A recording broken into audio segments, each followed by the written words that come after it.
welcome in everyone to the Bat Flip podcast. My name is Damien here with Matt, and today we got, I believe, what do we count? 23 moves to at least talk or mention about. We are going to go over the winter meetings last week, and then we've had a flurry of moves that's happened since the winter meetings. But before we get into that, Matt, how are you doing? And what was your overall take of the kind of the winter meetings, even though they were a little slow, and then what's kind of happened so far since? I'm doing pretty good. I've had a solid week. The My takeaway on that has been just, I mean, everything was moving extremely slow because I think a lot of teams and players, for that matter, were waiting on to see what Otani was going to do. Obviously, players aren't gonna want to sign unless they're blown away. If there's other teams in the market still, that would be in the market for them, that are kind of tied up with something else. And then, of course, the teams that were involved in, the Otani signing were focused on that. So definitely slower winter meetings than you would, sometimes get. There were some moves, some really interesting moves. There's still a pretty good amount left to go here in this off season. A lot of moves left to be made, but it was a pretty interesting couple weeks. Let's get into it because got a lot of them. Yeah, so obviously we had the big move that's happened since that we recapped on our last show with Shohei Otani signing, which kind of broke the market open at that point. But let's go ahead and start with the real signings that happened kind of during the meetings. And first off, these are going to be in order of how they signed. We're going to go through all the signings and then to the trades at the second point. But so first off, the Reds made a couple pitching moves, and that is signing Emilio Pagan to a 2-year, $16 million contract with an opt-out, and then also signing starting pitcher Nick Martinez to a 2-year, $26 million deal with an opt-out as well. Yeah, to start off, the Reds were in desperate need of pitching, both in the rotation and in the bullpen. And Emilio Pagan's actually really weird. If you look at his metrics and his numbers from the last few years, he was with San Diego and then he got traded to Minnesota, and I believe that was I think it was with Chris Paddock, and I forgot what deal that was for the Padres, but um, No, I'll look it up real quick. yeah. So, anyways, but he got traded there, and he was interesting. He gets a lot of strikeouts, or at least he has at times. Was Um, Taylor Rogers, by the way. the Taylor Rogers move, okay. So he got in 2022. 12 strikeouts per nine was awesome. His xFIP was a 326, but he had a high ERA. He's been giving up a lot of home runs throughout his career. But then this year was like the opposite. Like his strikeout rate was way down. His walk rate was down a little bit, but he had a pretty low ERA, a 2.99 ERA. But his peripherals, his FIP was pretty low because of the home run luck. But he had a high xFIP. Hit the ball getting hit pretty hard, and a lot of fly balls off of him. So definitely interesting. 2 years, 16 million. That might be a little bit high for me, especially with having the opt out in there. Um, but the bullpen arms, the prices are going up on those, and they have been for a while. So definitely a guy who could help the Reds for sure. And then Nick Martinez is a guy that he can start or pitch out of the bullpen. And he had a pretty good year this year, and then really the last 2 years since he came back from, I believe he was in Korea. He was either in Korea or Japan. He was in overseas for a few years to kind of rejuvenate his career. But since he's come back, he's made a lot of appearances. He's made about 10 starts in the last 2 years, each of the last 2 years. And then his numbers pretty good. I mean, a 3.92 FIP this year, a 3.43 ERA, pitched 110 innings. He'll be a guy that can kind of slide into the back end of a rotation. He gives you a much better floor than what the Reds had last year. They really struggled. Just it seemed like every fifth day they were running somebody out there who was just not a big league pitcher. And now you've got a guy who you can be pretty comfortable running out there as a starter, a pretty decent amount that is not going to be a disaster. So definitely I like that move a lot. 2 for 26 with an opt out. Like I said, I don't know if I love the opt outs. if you're going to go 13 million for Nick a year for Nick Martinez, but it kind of takes away a little bit of the upside of the deal, but it definitely helps them with these two moves. Yeah, Martinez has actually fared really well as a starter, especially this past year compared to a reliever. As a starter this year, 2.32 ERA, and as a reliever, a 4.12 ERA. Don't have all the expected numbers, but as a reliever, 2.73 average against compared to a 1.83 as a starter. So, don't know what that actually, why that's the way it is, but he's actually, if he gets a chance to start, I like that deal a lot. And then Emilio Pagan, I've never been a big fan of his. He always seems to have a solid season and then kind of blows up. I mean, his past 3 seasons before this year, where he was his ERA looked good, but even his expected numbers were not that great. He had a 4.43 ERA and a 4.21 FIP. The expected ERA was 3.91 that year. Other years it's in the mid fours. So I don't love that deal, especially going to one of the more hitter friendly ballparks there. But hey, I mean, the Reds just needed some pitching in general. And these are both guys that, could potentially be flip options at the deadline for a team maybe wanting to go, with the ability to have an opt out there. So let's move over to our next one. And that was with the New York Mets signing former Yankees starting pitcher Luis Severino to a 1-year, $13 million deal. Yeah, Luis Severino is the guy that you're kind of looking at the upside there. At times, he's been a really good pitcher. Look back at 2017, 2018, put up over 5.5 WAR both seasons. 193 innings in 2017 at a 2.98 ERA. He was legitimately like a Cy Young candidate for a couple years there, and then the injuries hit. And between 2019 and 2021, he barely pitched at all.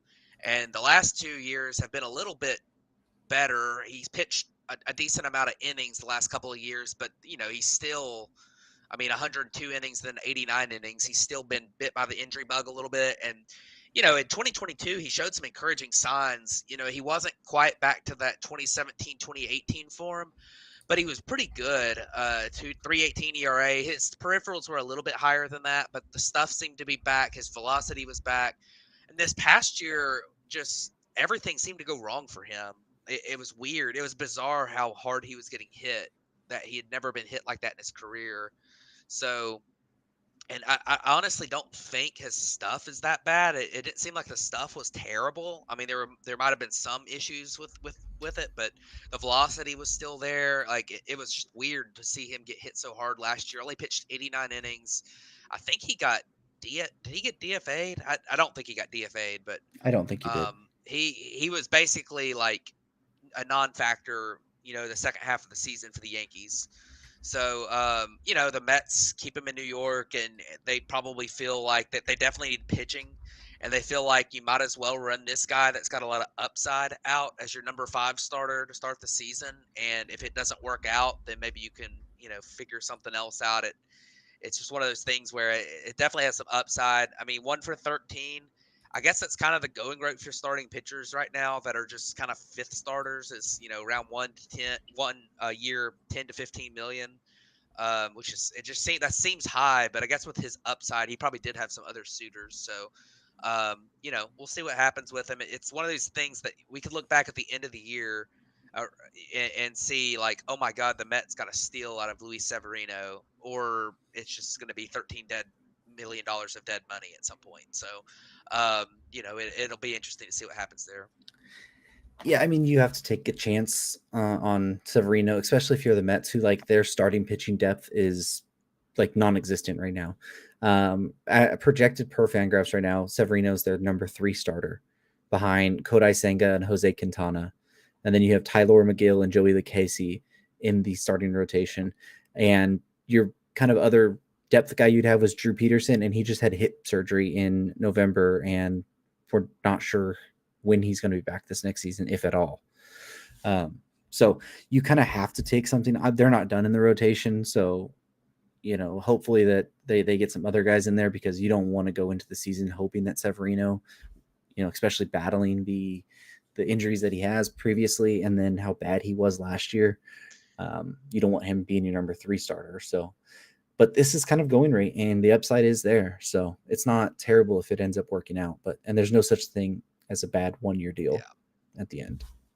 So let's move over to a extension that we had happen though, and this is one for a guy who's never played in the MLB before, and it's Jackson Churio. Signed an 8 year, $82 million extension. Does have two club options for 2032 and 2033 for 25 million a year. Both of those seasons, those will be his age 28 and 29 seasons. Estimated that the with some escalators and all of that in the deal, the max could be 10 years, $142.5 million.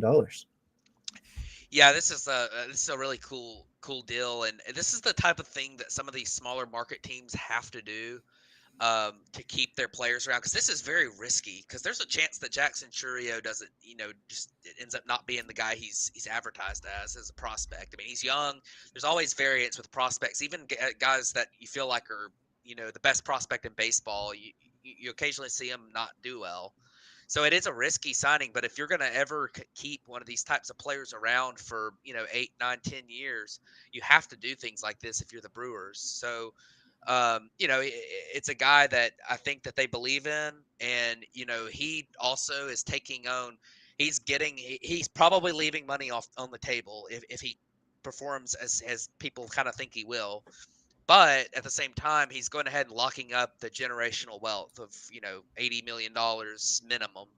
That's kind of the thing that these kids that are coming up, like, that's enticing to them, because I mean, tomorrow he could get hurt, and if he didn't take that, then he would never get anything out of baseball money wise. So, um, definitely good for him. I mean, a young kid. I think he's just what, 20. 20, yeah. Um, yeah, he just got paid $82 million. He's not even 20 Like, yet. He's not even yeah, 20. I mean, he's a teenager and he just got guaranteed $82 million. I mean, that's pretty Yeah. awesome for him. Even if he could, in 5 years leave a little bit of money on the table, and then of course the Brewers get a guy that they believe could be like an MVP caliber player locked up to what could end up being a team friendly deal. And we've seen this from some other teams at times with young players, but this is obviously kind of uncharted territory for a guy who hadn't even made his major league debut. I mean, we saw it with the Braves a bunch with some of their young guys. We saw it with Corbin Carroll last year getting that big deal. With just a few weeks of service time. But this one's pretty crazy, and we'll see if it works out. I'm excited to see what Jackson Churio looks like at the big league level next year too. Yeah, I think what makes it even crazier is this is a guy who has 6 games in AAA. Yeah, He played this season at Double A, 122 games, was really good, 280 average, 336 on base, a 112 WRC plus, 22 homers, 43 steals, like was just fine. I mean, at the age of 19, doing that Double A, I mean, that's fantastic. But he's immediately getting added to the 40-man roster, and you expect him to be up on opening day or really close thereafter. I mean, I could see them potentially putting him down in AAA just for a little bit more seasoning for maybe a month or so. But this is a guy that you're going to have to count on. yeah, And it is cool. I mean, it is young, but we're talking about a guy who, even if both of those team options are, picked up, he's entering the free agent market like age 29, getting ready to turn 30, and he would already have got 140 or at least $82 million. And at that point, I guess 132 million if both of those team options are picked up, which that's a big deal to have that money already within your pocket. So big deal for the Brewers. Like you said, it's something they have to do, and it's a big deal for Jackson Churio. And I hope it works out for both sides, because this is an option that you could see a lot of teams start doing more and more if they continue to work out. Teams will be more open to it, and I think prospects would be more open to doing this as well. So let's move over to another one, which was the Dodgers re-signing Joe Kelly to a 1 year, $8 million deal. And because of our episode on Saturday, he's going to need a new number this year. yeah. I like this deal for the Dodgers. Joe Kelly's a guy that's been around a long time now, and he's still really good. He has dealt with some injuries over the last few years, but when he's pitched, he's still been pretty good. His walks have been up a tiny bit. He actually had a 6 ERA in 2022 with the White Sox, but his peripherals were way better than that. And this past year in 2023, he had sub 3 X or a 261 XFIP, which is insanely good. And he had a 4.12 ERA, which is way higher than his peripherals show. And it's kind of one of those sample size for a reliever type things, I think. But gets a ton of ground balls and gets a ton of swing and misses, and that's what you look for in any pitcher. So, that's a good combination. And he does walk a few too many guys, but he's a reliever, and it's not an astronomical walk rate. So, still throwing really hard. His velocity was actually way up this year over what it was in 2022. And he's been with the Dodgers before, and he likes pitching for the Dodgers, and I really think this is a pretty cheap contract. And he's 36, which it means he's probably going to not be good for 3 or 4 more years. But for 1 year, I think you can bet on him having at least a. I think you can bet on him pitching at the talent, at the quality that he's pitched the last few years, and hope that the results come with it like they should, because he is a better pitcher than a 6 ERA and then a 4 ERA. He's just been a little bit unlucky the last couple of years. So definitely like to steal for the Dodgers. I mean, you look at the other relievers too. Like, I mean, I'd rather have Joe Kelly 1 for 8 than Emilio Pagan 2 for 16 with an opt out, like for sure. Yeah, Kelly's stuff is just, it's still just as good as it's ever been, if not better. But it's the risk because he's most likely not going to stay healthy. He's going to miss a month or maybe 2 months at a time. At some point in the season, you're hoping to get 40 to 45 innings and hope that he's healthy kind of on your playoff push into the postseason there, because the stuff is electric. He loses command at times, can absolutely dominate when he's on. But, I think it's for a team that has those aspirations. This is a perfect contract for a guy who, I listened to. He was on one of the Dodgers podcast things. He's from Southern California. He doesn't want to leave ever again. So he says he hopes to just continue signing these 1-year deals with LA. I think this is just kind of the start of that. And you saw he got kind of rejuvenated when he came over from the White Sox to the Dodgers last year. I don't see any reason why that can't just continue. So the next one we wanted to do was just kind of mention this one. I didn't really deep dive into it. You will be able to tell a little bit more, Matt, but that's that the Rangers signed Kirby Yates to a 1-year, $4.5 million deal. Yeah, Kirby Yates, it was a Brave last year, so I watched him on an awful lot. And I mean, this is a guy that for a couple of years there, it was awesome. Like 2019, Kirby Yates had one of the best reliever seasons of the last several years. A 1.19 ERA in 60 innings, 14.9 strikeouts per nine, 1.9 walks per nine, a 130 FIP. Like, he was really good in 2019. But he's dealt with injuries since then. He only pitched 4 innings in the shortened 2020 season. Had Tommy John surgery. He signed with the Braves in 2022, coming back from Tommy John, and he ended up pitching for just a few innings at the end of the season. And then this past year, he pitched a full season, 60 innings, and the swing and miss stuff was still kind of there some, but his command was just way, way, way wildly different from what it had been in the past. He couldn't control the strike zone at all. And he gave up a lot of home runs too, because his just overall control and command wasn't great. And he's not a guy who can pitch in the middle of the zone and not give up home runs, because it's just, his fastball is kind of straight and it's 93. Like, he does still have a great splitter. So I'd say what the Rangers see in him, it's not a really big contract, but the Rangers need to rebuild their bullpen a little bit. And I just don't know if Kirby Yates is going to be the guy that can do it. I mean, he's fine to have on your roster as like as a middle reliever, that comes in if your starter doesn't make it out of the 5th inning, but I don't think that I'm kind of surprised he got a big league deal, to be honest. Even though he did have a 3.28 ERA last year, but I think a lot of that was smoke and mirrors a little bit. So good luck to him. I really like Kirby Yates. I think he's a really good guy, but I just don't know if this is going to work out very well for the Rangers. Yeah, I mean, they've lost some pieces in that bullpen, and they just kind of need some arms in there. And we saw what they were able to do with a guy like Josh Boers, who wasn't good in the regular season, and he was good in the playoffs. I mean, you never know. They could find something there. It's a 1-year deal. Like I said, it's cheap. So not a bad option overall. But the next one, which is a really interesting deal to me that I wanted to talk about, is that the Chicago White Sox signed Eric Fedde to a 2-year, $15 million deal. Coming back over from the KBO, 180 innings last year, reworked his pitch mix. And I believe he won their equivalent of the Cy Young and maybe even the equivalent of the MVP over there, if I'm not mistaken. I don't know. I know he won their equivalent of the Cy Young for sure. Yeah, Um, he was very good for them. You know, I like this move for the White Sox. I mean, this is a guy who, you know, with the Nationals, he wasn't great, but you know, at times he seemed like a big league pitcher. He's a former top, I mean, he wasn't a top 100 prospect, but he was a pretty high rated prospect in the Nationals organization. He was kind of on the cusp of being a top 100 guy when he came up. So there is some talent there.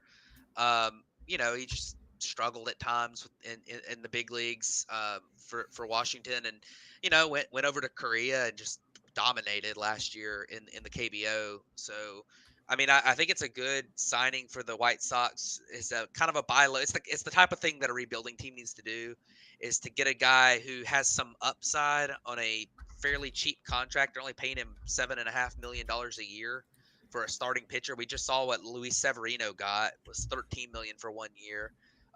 You know, we saw what Nick Martinez got, $26 million for 2 years. Like this guy's kind of in that same realm of fifth starter types, and you know, he's got some form of upside. You hope that maybe the adjustments he made in Korea were really good, and you know, the White Sox can flip him at the deadline if they you know, if he pitches really well and they're completely out of it still, and you know, he can go or and if he doesn't do well, if it's just if he's kind of back to what he was in before this year, you know, he's a guy that can just eat some innings for a rebuilding team, and you know, there's not a lot of downside to this deal. So I think I really like this move for the White Sox.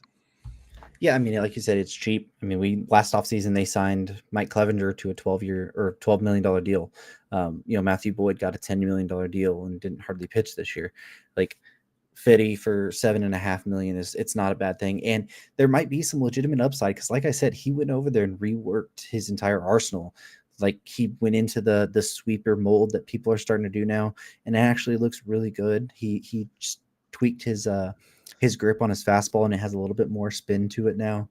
Like he's made some really interesting changes that I'm going to be intrigued to see how they you know adjust to the major leagues now. Um, that could be really really great deal overall. So the next one, which was a kind of smaller move, which is the Astros signed Victor Caratini to a 2-year $12 million deal to be their backup catcher now that Martin Maldonado's on the free agent market. um, so what do you think about that one? I really like it. I mean, the Astros have been playing Martin Maldonado a ton the last couple of years, and he's not very good. This past year, he was one of the worst players in baseball, and I know he's got that leadership quality, but he's not very good defensively anymore, and his arm is down some, and he's never hit. So, you know, they replaced him with a guy who he's a great backup catcher. He can come in there, he's a switch hitter, so he can come in there and he can put up a maybe just a slightly below league average stat line at the plate and play good defense and control your pitching staff. I mean, he's been a designated catcher for some guys in the past. He definitely knows, they definitely know what they definitely know what they're looking at there. And I mean, I think I, I think this is a great signing for the Astros. It's pretty cheap, only $6 million a year. That's about the going rate for backup catchers. So we'll see what happens, but I like this move. Yeah, it's not too bad at all. So the next one was that the Orioles signed Craig Kimbrell to a 1-year, $13 million deal to take that closer's role. Of course, we know that Felix Bautista had to undergo Tommy John surgery late last year, so he's going to be out. So for a team that was, one of the best teams in baseball last year, they're adding a closer to the back end of that. Yeah, I mean, Craig Kimbrell at this point of his career, he kind of is what he is. He's still okay, but he's not anywhere near what he used to be. He put up a 3.26 ERA this year, but the peripherals weren't great. It was actually his worst year by the peripherals since 2020, which was the shortened COVID season. So, his home run rate was way up. He still gets a lot of swings and misses. Maybe not what he used to do when he put up 16.6 swing or 17.4 strikeouts per nine in his rookie year. So he's not that guy anymore, but he's still a really solid, solid bullpen arm, and they get him for 1 year because with Felix Bautista being out, he should be back after this year. So that they won't need the closer anymore. He's got closing experience. I think they'd like to kind of have Yunior Cano play a little bit more of a versatile role, and obviously, Craig Kimbrell's one of the best pitchers of our generation as a reliever, and he's kind of winding down his career, but still veteran presence. And I think it's, a fine signing. I don't know if I would have given Kimbrell $13 million if you're a team that's kind of seems to not want to spend a lot of money. And I hope this doesn't limit the Orioles from making other moves that they need, because they really need starting pitching too. But if it doesn't limit them, then there's no downside to a 1-year deal. So. Yeah, I mean, and they have some money coming off the books. Like Kyle Gibson's contract's not there anymore, and they have a ton of prospects they can make a trade for pitching noise as well. I mean, you kind of know what you're getting in Kimbrell now. He's going to be a guy who's going to give you a mid to high kind of 3-ish ERA. He's going to dominate at times. He's going to lose command and be bad at times, but he's still a very solid major league player and good closer still. So. Overall for that Orioles team, especially for that young team, I mean, Kimbrell going there, I think it's a pretty solid deal. So let's move over to the Arizona Diamondbacks, and they signed Eduardo Rodriguez to a 4-year, $80 million deal with an option for 20 mil. So a total of 5 years, $100 million for Eduardo Rodriguez.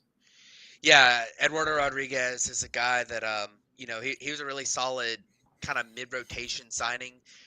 And that's exactly what the Diamondbacks needed. They've got the two guys at the top of their rotation in Gallen and Merrill Kelly that are both really, really solid there.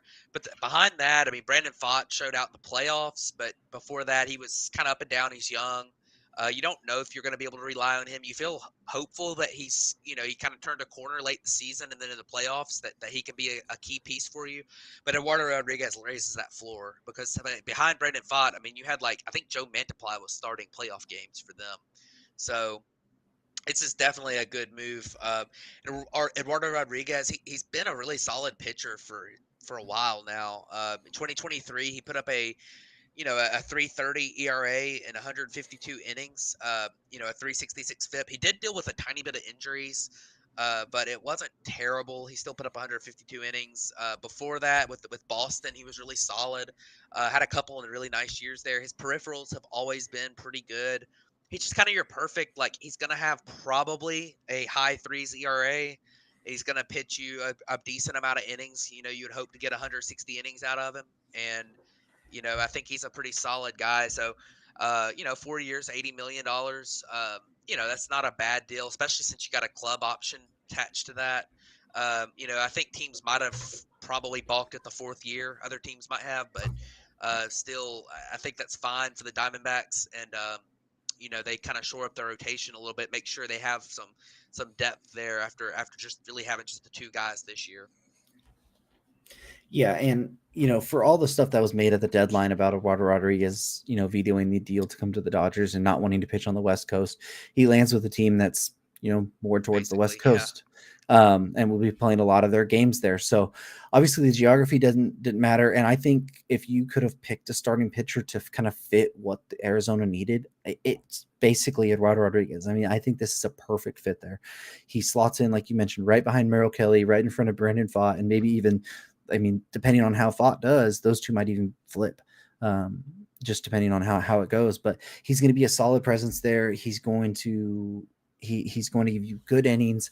I mean, this year before the finger injury, he had like a high 2 ERA, I think, or he really struggled after that finger injury, which was on his pitching hand, and he kind of rushed back a little bit from that, even there. But it's just a really solid fit, and I think it makes a lot of sense for this Arizona team who needed some stability in the rotation, and that's exactly what he's going to be able to bring you, and give you solid, consistent numbers every time out.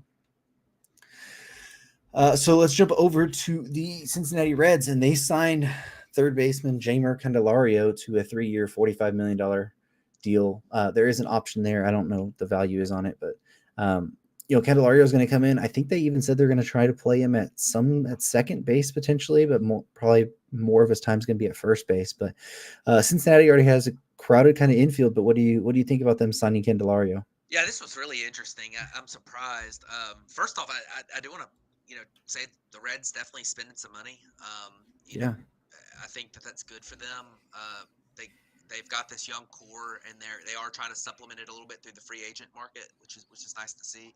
I think that I think this is a precursor move. I think they like Candelario. He had a really good year in 2023. Put up over 3 WAR, 117 WRC plus last year.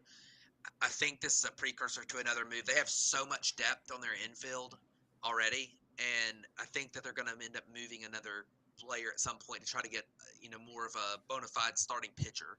So I think that that's kind of what this move was for. Um, add some, continue that stability in your lineup, and then maybe trade a couple guys that you've got already for starting pitching. So definitely an interesting move. Candelario is a good player. I think he'll fit in pretty well there. I think it's actually a really good fit because they have he's not a guy that hits the ball overly hard, but he does make a pretty good bit of contact.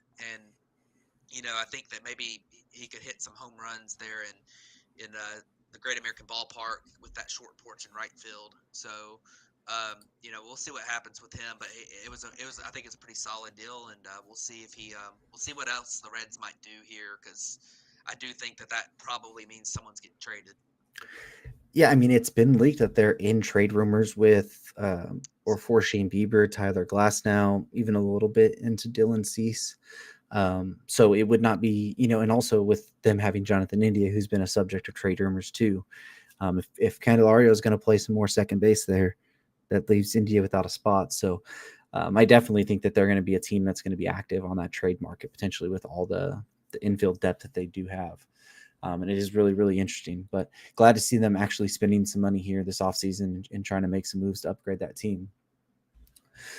So let's kind of run through real quick a couple smaller moves that we had happened. We mentioned Nick Senzel was a really interesting um, candidate that got non-tendered from the Reds. He signed with the Nationals on a one-year, $2 million deal.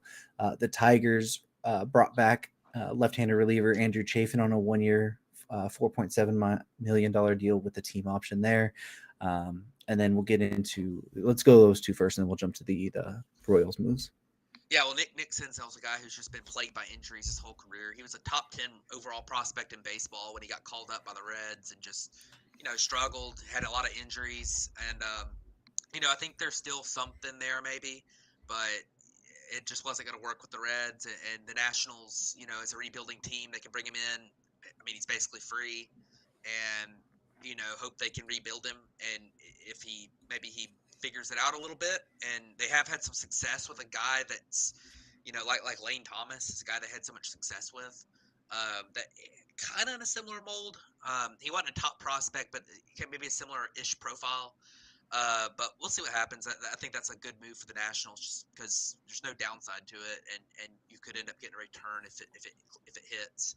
And then the Tigers signing Andrew Chafin, he's an interesting one too. He's had he had a down year in 2023, but the previous 2 seasons before that he was awesome. So it's a guy that he was with the Tigers in 2022 when he was really really good. Put up a 2.83 ERA in 57 innings in 2022. So last year was not a great year, but they can bring him back and hope that he gets back to the ways that he was pitching when he was a Tiger a couple years ago. So and you get a team option and he's cheap. I mean, I'd rather have Andrew Chafin than on that deal than Kirby Yates on the deal the Rangers signed. So I think that's a really good move. Yeah, and Chafin's peripherals with the Diamondbacks last year were good, and then when he went to Milwaukee, it just tanked from there. So um, it'll be interesting to see how he's able to bounce back.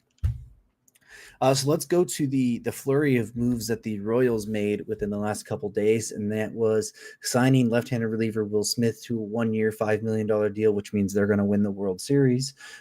Seth Lugo to a 3-year, $45 million deal this year, or with an opt-out, I believe, after 2025. So in 2 seasons, and then also signing relief pitcher Chris Stratton to a 2-year, $8 million deal. Yeah, so we can start off here with Will Smith. I mean, the funny thing with Will Smith is, as has been well documented, he's won the last 3 World Series: 2021 with the Braves, 2022 with the Astros, and 2023 with the Rangers. Will Smith's just not a great pitcher anymore. He's okay. I mean, he put up a 4.40 ERA in 2023. His peripherals were better than that. His peripherals were actually a little bit improved last year than they had been, but he gets hit pretty hard, gives up a lot of home runs. His home run luck was a little bit better this year, but I think he's kind of a guy you can bring in as a lefty if you really need one. Um, he's kind of a little bit like what Brad Hand's been the last couple of years, where it's like you just do not want this guy facing a righty or a power bat. But if you got a kind of tough lefty, you can throw him out there as a funky guy who can, he's got the big slider curveball to get some strikeouts and get you out of jams. So I don't think I'm just not a big believer in him as a pitcher anymore. Although apparently he's a good luck charm. You look at Chris Stratton, sticking with the bullpen here, and I mean he's a guy that had a pretty good year last year. Put up a 3.53 ERA, pitching a lot of innings, 82 innings as a reliever, so he could be kind of a multi-inning guy. Um, it's just nice to see. You got him for 2 years and $8 million, which is a pretty good deal, I think. Relievers are going for a lot more than that, and just $4 million a year for 2 years is pretty solid. Especially for a guy that he's a career. The last 4 or 5 years he's been fine. And then you look at Seth Lugo is the real big one here, and Seth Lugo was interesting. His market was weird to me. He went back from being a reliever to a starter this year. He had been a starter back when he first came up with the Mets. Then they switched him full time relief for a while. I think he was even their closer for a few games one year. But they brought him back in 2023, or the Padres brought him in 2023 as a starter, and he pitched pretty well. Had a 3.57 ERA. FIP in the threes. He's got a great curveball, high spin rate. Gets he gets a pretty good amount of swing and miss. Maybe not quite as much as a starter as he was getting as a reliever, but he gets a lot of ground balls, 45% ground ball rate. Doesn't walk a lot of guys. He's a pretty good looking back end of the rotation. Maybe not even back end, probably like a four starter in your rotation. That if he can stay healthy, which is kind of one of the things that he has typically stayed healthy, but he's typically been a reliever too. So, if he can maintain a higher enough workload as a starter, then I think that's a pretty good move for the Royals. I mean, if I was a playoff team, I would not be totally opposed to giving him a playoff start in like in a 7-game series. Give him that one that you never know who it might go to. So, I think he's a pretty solid pick up there, and obviously they can trade him. It is weird. I don't understand the Royals signing a $15 million a year pitcher. That seems like a guy that would probably be better suited to be like a depth piece on a contender than be like, I guess, one of the top pitchers on the bad team. But I thought that was kind of weird. But they can always trade him if things go well. So definitely an interesting one there. Yeah, it was weird that like a 34-year-old pitcher going into a situation like that for $15 million a year. I mean, I guess if he probably had offers from other teams, contending teams. I mean, we heard that the Padres looked to bring him back. The Dodgers were in on him. I think there was even some speculation the Braves might be in on him. He's a really good guy. If you can get 5 good innings from Seth Lugo, if you try and push him much more through that, I think that's when the numbers really tail off. Looking at his times through the lineup as a 2.15 ERA through the first time in 2023, a 3.21 his second time, and then the third time through is 6.82. So once people find out the fastball, curveball, you can trick them for probably 2 at bats, but after that, you're not going to get much here. But it's a really affordable contract still. I mean, if like you said, this is a guy who can make a potential playoff spot here. I mean, I'd rather take Seth Lugo at $15 million than Luis Severino for 13 right now, just because I think you're going to get more guaranteed production with Seth Lugo at the moment, and having the flexibility where, if he is, I mean, this is a starter deal. Don't get me wrong, but if the injuries do creep up, you can put him into the bullpen very easily and know that he's going to be successful in the role because he's done it before. So it was a weird deal for the Royals and weird deal for Lugo going to the Royals here, but overall, I think the health of the deal is pretty solid. So let's go to one that dropped just today as we were, I was getting off work. Pretty sure you were probably at the gym or something, Matt. But that is that the Giants finally got their big ticket offensive weapon that they've been looking for in Jung Ho Lee. Yeah, this is an interesting one, and I think that I think that it's going to be difficult for me to uh, to really like. It's going to be difficult for me to evaluate this one just because I don't know enough about Jung Ho Lee. Um, I think it sounds to me like he's kind of one of those kind of contact bats. He's got some Yeah. speed. He's pretty athletic to play the outfield. The power might be limited. And I mean, 6 for 113. That's a really big contract for a guy like that, especially coming over from Korea. I mean, you look at we talked about for the show. You got Hassan Kim came over a few years ago and got like less than half of that, and Got 25 million I thought he got a little bit more than that, but I mean 25 million. I mean, you know I know times have total. changed a little bit, but Yeah. this is a big deal. And I mean, scouts really do like Jung Ho Lee. I mean, he was very well. Everyone has said for a while that he was one of the better players to come out of Korea in a while. So, Yeah. can he be a Shin Soo Choo type? Then he's definitely worth that 6 for 113. Is he going to be, you know, something like I don't know, like what was that guy that was with the Reds a few years ago from Japan? Shogo Shogo Akiyama. Akiyama, yeah. Is he going to be Yeah. like that? So that's the thing that you kind of look at here. But I mean, it could work out. The Giants really need offense. They probably need some contact. I Yeah. think that it could work out for him. It's just hard for me to evaluate that one. Yeah, so he is coming off of an ankle surgery too, which is going to hamper him a little bit to begin the season. Um, he like you said, he's a power speed or not power. He's a contact speed guy.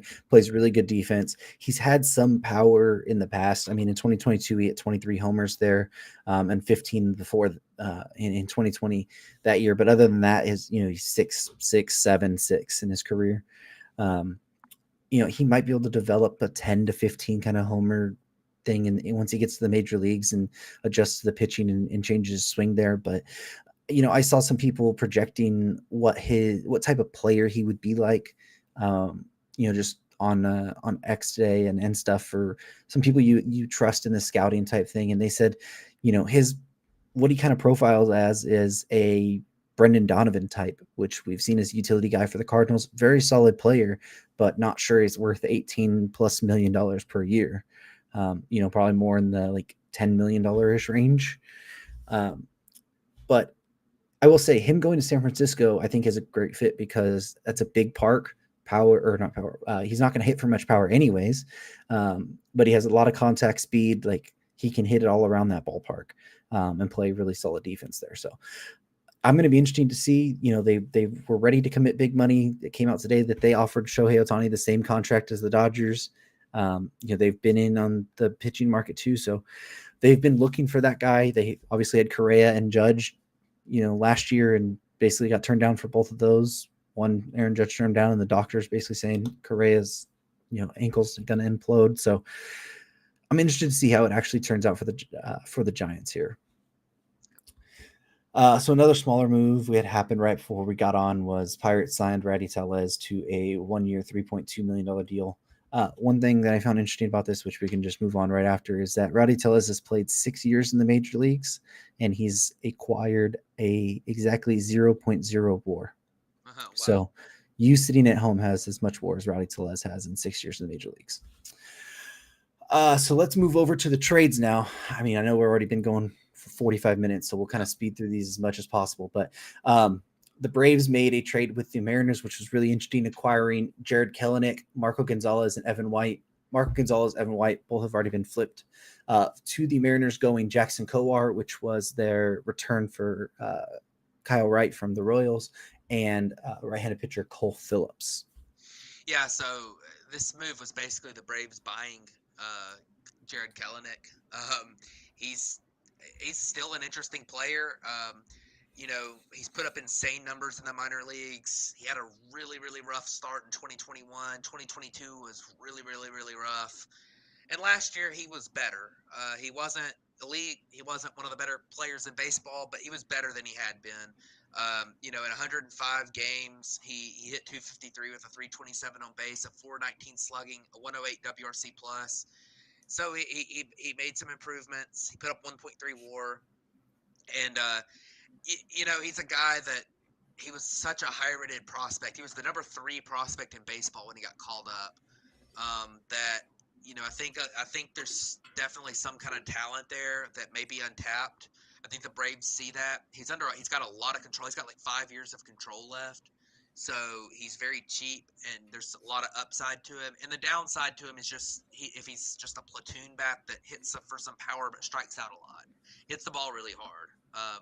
So I think that the Braves were willing to take on some money for that risk, and that's basically what Marco Gonzalez was. He was just a money dump, and so was Evan White. I think the Braves took on maybe $20 million in the deal, um, something like that. And they flipped both of those guys. They flipped them with a little bit of cash involved to get Marco Gonzalez. They got a player to be named later, and I think Evan White. They got a couple pieces from the Angels that they've already traded. And then the Mariners get Jackson Coer, who we've talked about recently, as he was the guy the Braves got in the Kyle Wright trade. And I mean, just he's got some form of upside with his stuff, but he's really struggled with his results.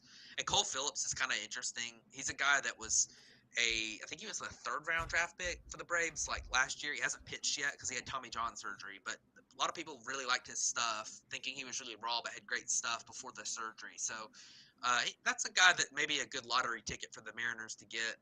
But definitely interesting here, and we'll see. The Braves had that hole in left field. I think they still probably will want to get either they're going to play Vaughn Grissom in left field some, or they're going to want to get another platoon bat to go with Kellenic.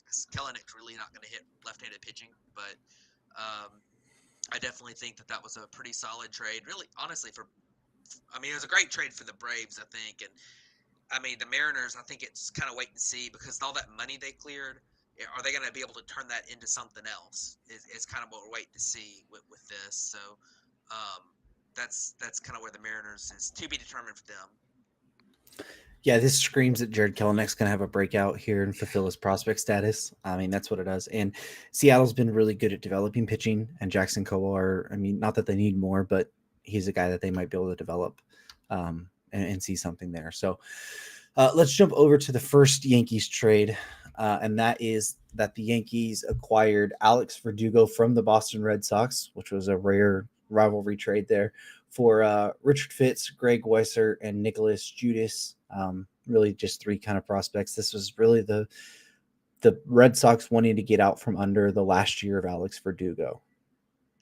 Yeah, so this was kind of an interesting trade as well.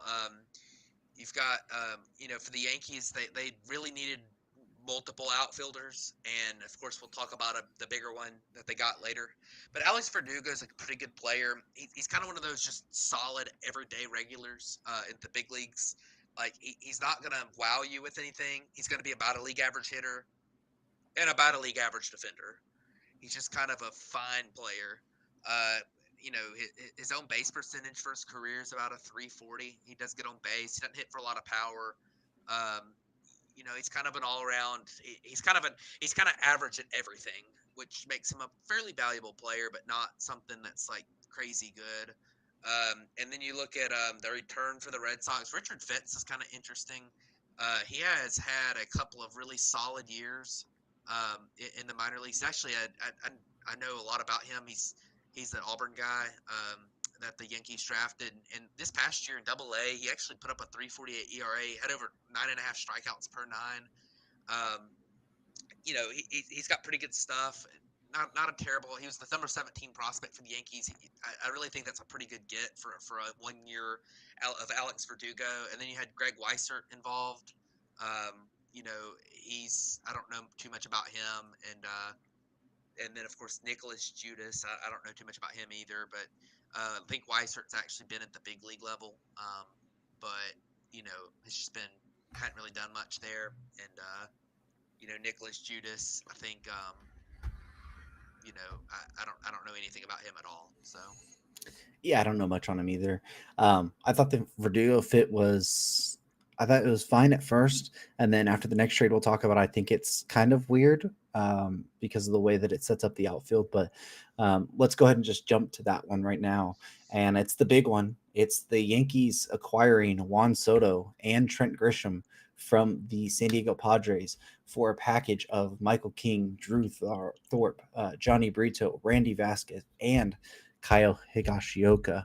From the Padres side, they get their backup catcher in Higashioka, and they badly, badly needed pitching now. Michael King he turned into a starting pitcher, later in the season, was pretty successful, but it's kind of risky at that point. And then Drew Thorpe, Johnny Brito, Randy Vasquez, they're all kind of pitching prospects here that have some upside. Brito's got some time in the major leagues this year. But I know it's for 1 year of Juan Soto, but to me, I feel like this was an incredibly kind of light return considering the package that I know the Padres gave up a couple years ago for him. You weren't going to recover that, but man, I mean, you're trading Juan Soto, who's a 25-year-old, future Hall of Famer here, and I don't really like the return they got. Yeah, I mean, I kind of disagree with you on that. I really do think that this was a really solid return for the Padres, and the reason for that is, I mean, Juan Soto is obviously he's a generational type player. He's not Shohei Ohtani, but he's really, really, really good. Put up over 5 WAR this year, and what a lot of people thought he could have been better than that. He had a great year though. I mean, he's a guy. He's already put up 28 WAR, and he hadn't even hit free agency for the first time yet. But that's really where the issue lies. Is he's going to hit free. He's not cheap for one thing. I mean, he's owed $30 million this year, and he's also, he's going to hit the free agent market next year. And you know that he's going to do that because of he's a Scott Boras client.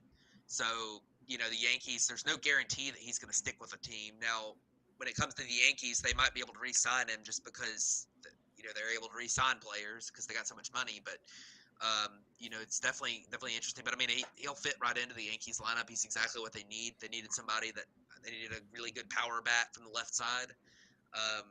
They wanted somebody to pair with Judge. That their offense was really weak. They really needed a plate discipline guy too, because they've been so strikeout heavy the last few years. And Juan Soto kind of checks all those boxes. So definitely a great get for the Yankees to get him. And they did give up a lot. Michael King has been really, really, really good throughout his career as a reliever. He's got a couple years of control left. Um, I really like him. I think the transition to starting pitching is kind of interesting. So I'm kind of waiting to see what happens there. But it's definitely something interesting. Drew Thorpe is a guy who he performed really well this year in his first minor league season. Put up 139 innings. He had like a around a 2 ERA. And he doesn't walk anybody. Gets a pretty good strikeout rate. His stuff's not the best stuff, but it's good. So definitely a good get there. He was the number 5 prospect, I believe, for the Yankees. And then you look at Johnny Brito. He pitched at the big league level in 2023. Pitched 90 innings. He was okay at the big league level. Not a great. He's not wasn't a great prospect. He was an okay prospect. Um, you know, he's kind of a he's definitely good depth. And then Randy Vasquez is a guy that kind of similar a little bit to Johnny Brito, where he's probably not like some kind of like an ace or anything, but I mean he does have a really, really good curveball. And he's a guy that maybe you can figure something out with. And kind of another one of those, like, he's going to be good organizational depth as a pitcher. And then they needed a backup catcher, or really a starting catcher, but they got Kyle Higashioka, who will add to their catching situation. They cleared all that money. Trent Grisham going as well. I thought that was kind of weird since they just gotten Verdugo, but I think it cleared a little bit more money for the Padres. It's Trent Grisham's an ARB now, and he's a really good defensive player. There might be a little bit more in the bat than he's shown the last couple of years too.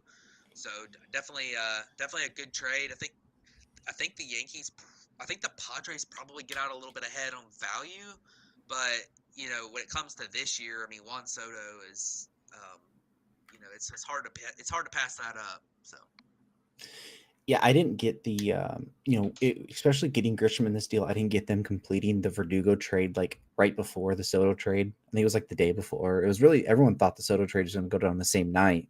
Um, if you were talking Grisham, I don't know why you would just go get Verdugo because then it just allows Grisham to be the center fielder there. I don't feel like Verdugo brings you much more. Like, I don't think it brings you much more, and it gives you more risk because you're moving Aaron Judge to center field, which I don't really like for him doing every single day. Um, and I feel like Verdugo and Grisham, like Verdugo's going to be a little bit more offensively, but he's not as good defensively as Grisham is in center field. Where that would just allow Judge to stay in right. But anyways, but the Yankees get Juan Soto, and that's the big deal here, and they're going to have a chance to re-sign him um, going into next offseason, which is going to be a massive deal. So we'll see. I don't really care for it. You care for it, so we'll see. I think it really depends on how Michael King is as a starter and how he holds up. There's going to be a big decision there. So let's jump over to the Red Sox. After they traded Verdugo, they were in the need for an outfielder, and they jumped to the St. Louis Cardinals and acquired outfielder Tyler O'Neill for relief pitcher Nick Robertson and starter Victor Santos. Yeah, so Tyler O'Neill is definitely an interesting pickup for the Red Sox. It's kind of a change of pace, change of scenery type guy. He had that breakout year in 2021 where he had over 5 WAR, 143 WRC plus. This guy is absolutely jacked. I mean, he's as Yo. strong a human being as you'll ever see. For his size, pound for pound, and he is he had that really good 2021. His plate discipline has always been wonky. He's always run really high strikeout rates, but those have come down some the last couple of years. It just for whatever reason hadn't worked out for him. He has dealt with injuries a good bit, so that might be part of it. But it's definitely a guy who he's only a couple years removed from putting up like a. We just mentioned Juan Soto putting up 5.5 WAR last year. I mean, this guy's only a couple years removed from that. So, um, I definitely think it's an interesting pickup, and they really didn't give up too much for him. I mean, Nick Robertson's a reliever all the way. He pitched a little bit at the big league level this year. He had a high ERA, but his peripherals weren't bad at the big league level. He's kind of a depth arm, relief arm. And Victor Santos is kind of similar, but in the starter variety. He he throws a lot of strikes, but the stuff's not very good. He's a soft tosser. He can get you with the changeup every now and then, but not a neither one of them are really big time prospects. So definitely I think a pretty solid deal for the Red Sox to get Tyler O'Neill, who I think he's a free agent after this year maybe. So I mean it's only 1 year, but I mean he could definitely help your team this year if he clicks. So. Yeah, it's an interesting change of scenery type guy, and the Red Sox are going to be flirting with that wild card battle here. If you get a guy who is able to break out, like Tyler and Neal did in that 2021 season, it's a big help to you. And then at the deadline, somebody might, if you're out of it, that somebody will look to trade for him. So let's jump over to the Braves and Angels. We talked about the Evan White kind of he had already been flipped around already, and the Braves ended up Fletcher from the Angels and Max Stassi, who they've already flipped to the White Sox for cash. But the Braves get a kind of utility infielder there, and then the Angels get somebody who could potentially play some first base with Jared Walsh. Yeah, so David Fletcher is a pretty good pickup for the Braves, in my opinion.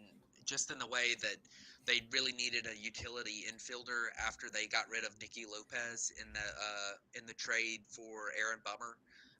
So and David Fletcher can do that. He can play every position on the infield. I don't think you love to see him at first base, but there's a bunch of other guys you could move to first base. So he's definitely a good he's a good option for the Braves in the infield. And then Max Stassi's a guy who had some hip injuries this year, and he also had a really bad off the field story. There was something I forgot exactly what it was, but I think him and his wife had a kid that was in the hospital or something. which just was a really really tough situation for him this year. So he didn't play much. He actually didn't play at all this year. But in the past, he's been a fine player. He put up 3 WAR back in 2021. He's put up close to league average stats at the plate in the past, and he's a pretty good defensive catcher. So he was originally with Houston. I didn't realize he was 33 years old, which is I thought he didn't realize he'd been around that long. But uh, you know, I think that's a good pickup now for the White Sox as the Braves flipped into the White Sox. It was really to take on the salary. And then, the Braves gave the Angels Evan White, who, it's funny, we were talking about the Jackson Churio thing, and Evan White's how that can go bad. Evan Yeah. White was one of those guys that signed a deal before they became a big leaguer. I think him and Scott Kingery were the two really, really bad ones that I remember. And he just never worked out. He's dealt with a lot of injuries too, and the Braves flipped him to the Angels, and then Tyler Thomas is a guy that's just I don't even know how the Braves got him. He's been with the He was in Cubs. the He's been with the Cubs, Rangers, and Mets minor league systems. The Braves might have gotten him as um, the Braves might have gotten him in the Rule 5 minor league portion. I think they did. Yeah, so they had just gotten him in the minor league Rule 5, but he's not really a prospect or anything. So, Yeah. it's a really small one. Yeah. Um, so one little other small one, which we can just kind of breeze past, it was the Marlins got Christian Bethancourt from the Guardians for cash. They just needed some depth there at catcher. They're still in the market there, and the Guardians ended up signing, I think, Austin Hedges to be their kind of catcher now or whatever. But so, anyways, that is kind of all of the transactions that we've had happen since the last time we recorded. Obviously, about we had the emergency episode with Otani. Um, but real quick before we got out of here, I wanted to go over. We've got some more of the details on that Otani contract. We were talking on that time that we knew a majority of that contract was going to be deferred. That was what was out there. We weren't sure how much of that deal was going to be deferred. Well, it comes to find out that of his $700 million, Otani's deferring $680 million to the 10 seasons after he's done playing. So for the 10 years that he's with the Dodgers, actually playing on the field, he's going to make $2 million a year, equivalently a 10-year, $20 million or a 10-year, $20 million deal. So he's able to do that. And the way it actually ends up working for the luxury tax purposes is that the way that money is calculated at 68 million in 20 was going to be 2034 technically, is worth $44 million today, apparently. Or what it's going, that valuation of is what it's going to be then. So $68 million then is going to be worth what $44 million is today. And then the $2 million that he gets. So it's only going to be $46 million against their luxury tax, their CBT number for the 10 seasons that he's there.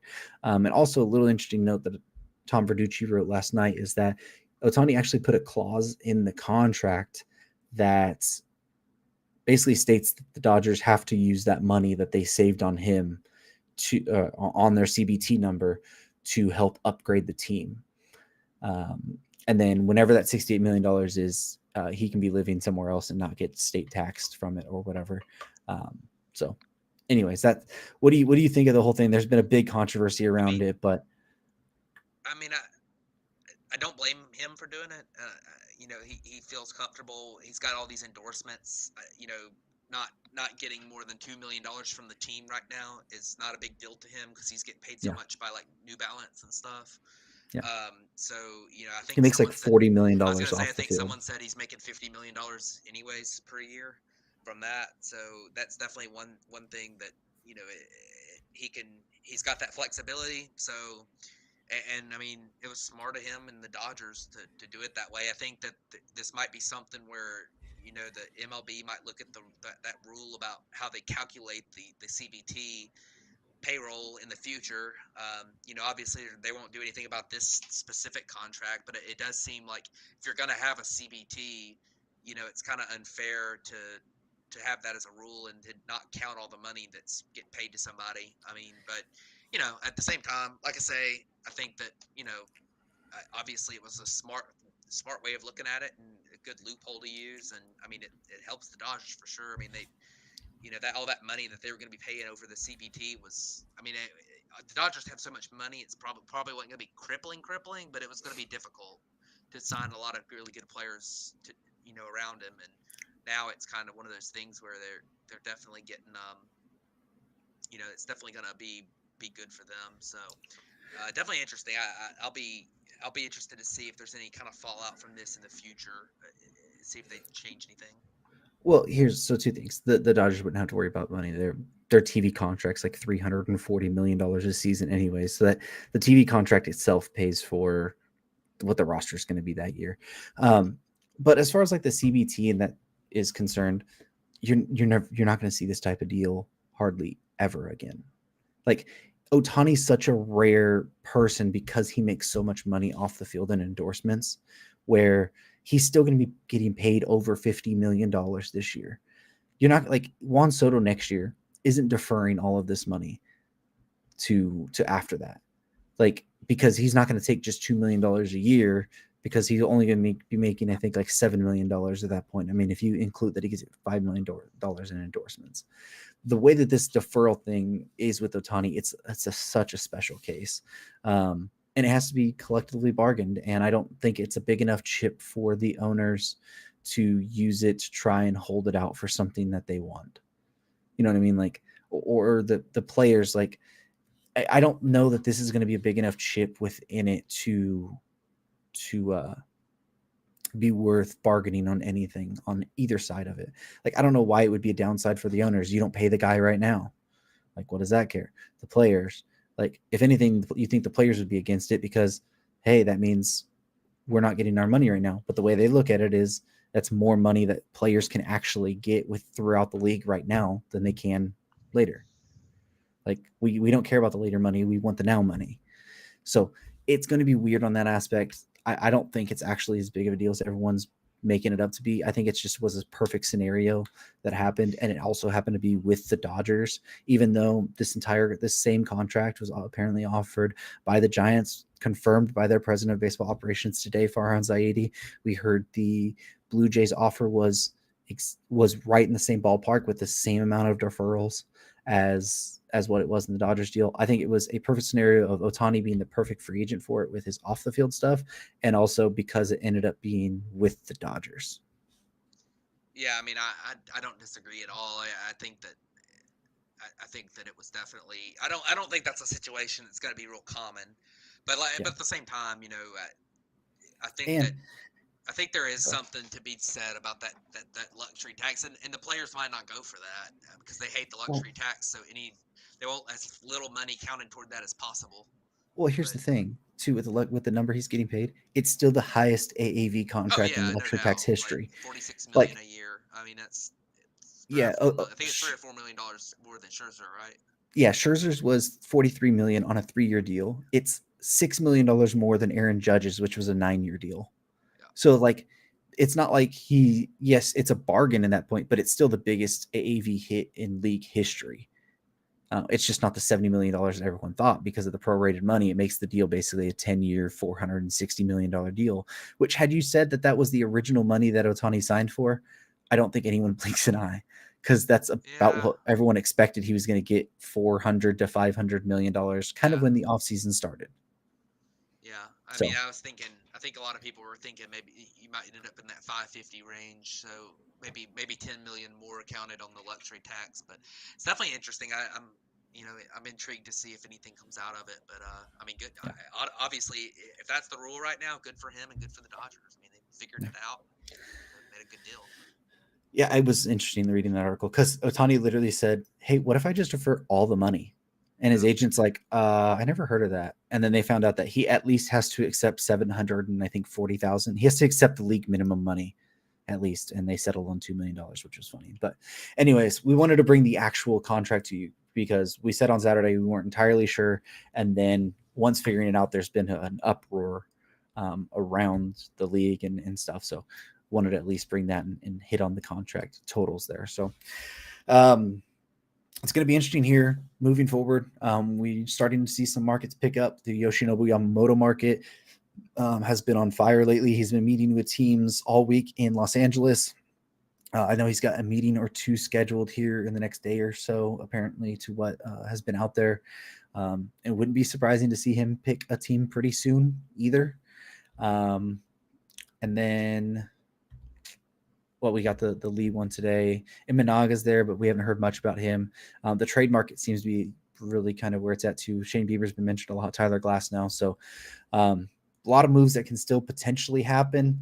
I think we might come back with an episode next week potentially, so we don't have to record right after Christmas. We'll figure that out though, and let you guys know on that point. So anything else that you wanna wrap up on? I think that covers it. Definitely not the busiest 2 weeks we've ever had, but it ended up being a pretty busy 2 weeks as a whole. So a lot of moves, still a lot to go. Jordan Montgomery's still out there, in addition to Yamamoto, and Blake Snell's still out there, and Cody Bellinger, still out there. Matt Chapman, Hader, all the trade targets potentially. Yeah. Cease, Glass now. Actually, speaking of those trade targets, I really like the idea for one of these teams that's a contender to go get Shane Bieber. Apparently, he's been at Driveline this offseason, and Yeah. I think that would be a good one to for somebody to get. I really like what he could maybe bring. He's been really good before. I would not be surprised either. Yeah, and then Glass now still at Boone. There's a lot left to go. So definitely going to be keeping us busy here for the next couple months. Yeah, absolutely. I think we're about 2 months from spring training. I believe pitchers and catchers report on the 13th. Today's the 12th of December, so 13th of February. So just about 2 months until pitchers and catchers report. So still plenty of moves to happen up until that point, and then obviously we'll have all of our preseason content once the market kind of settles down. So, but anyways, thank you guys for tuning in to this episode of the Batflip Podcast, and we'll see you on the next episode.